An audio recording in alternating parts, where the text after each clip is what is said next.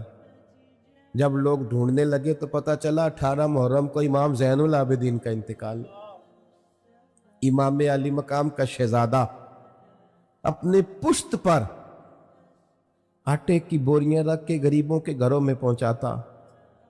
صاحبزادے کہتے ہیں، میں کہتا ابا جی آپ بوڑھے ہیں، وزن اٹھاتے ہیں، میں نہ دے آؤں؟ تو فرماتے پتر اگر تو جائے گا تو پھر تجھے اس غریب کا نام بھی مجھے بتانا پڑے گا، اور میں کسی کو رسوا نہیں کر سکتا، یہ میرا اور میرے رب کا راز ہے۔ او سجنوں، کچھ نیکیاں چھپا لو جو صرف قیامت میں کھلے۔ جس طرح کچھ پیسے نہیں الگ کیے ہوتے کہ مشکل وقت آ گیا تو کام آئیں گے، کچھ نیکیاں بھی الگ کر لو، نہ پتا ہو کسی بندے کو، ہمیں پتا ہو یا ہمارے رب کریم کو پتا ہو، الگ کر لو، ورنہ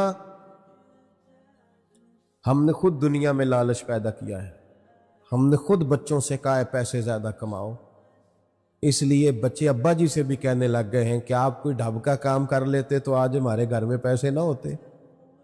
سب رشتے اسی طرح کے بن گئے، واپس لوٹیں، جانے کا وقت قریب آ گیا ہے، کوئی فرق نہیں پڑتا، کوئی فرق۔ اگر اس شہر کو فرق پڑتا تو حضرت محدث اعظم کے جانے سے پڑتا، اور اگر نہیں پڑا تو پھر کسی کے جانے سے پڑھ سکتا نہیں پڑھ سکتا۔ او پئیاں دس دیاں قبراں جنہاں تے پھل پئے، ادھروں کوئی نہیں جے آمدہ، ادھروں لکھاں گئے تے اٹھ فریدہ ستیا، چاڑو دے مسیت، اوے تو ستے رب جاگدا، تیری ڈاڈے نال پریت، اٹھ نہ فریدہ ستیا، ہن تے داڑھی آ گیا ہی پور، اگا نیڑے آ گیا ہی، پچھا رہ گیا ہی دور، تے اٹھ نہ فریدہ ستیا، خلقت ویکھن جا، امتے کوئی مل جائی بخشیا تے تم ہی بخشیا جا۔ اللہ تعالی ہمارے بھائی کی والدہ کی مغفرت فرمائے۔ آخر دعوانا ان الحمدللہ۔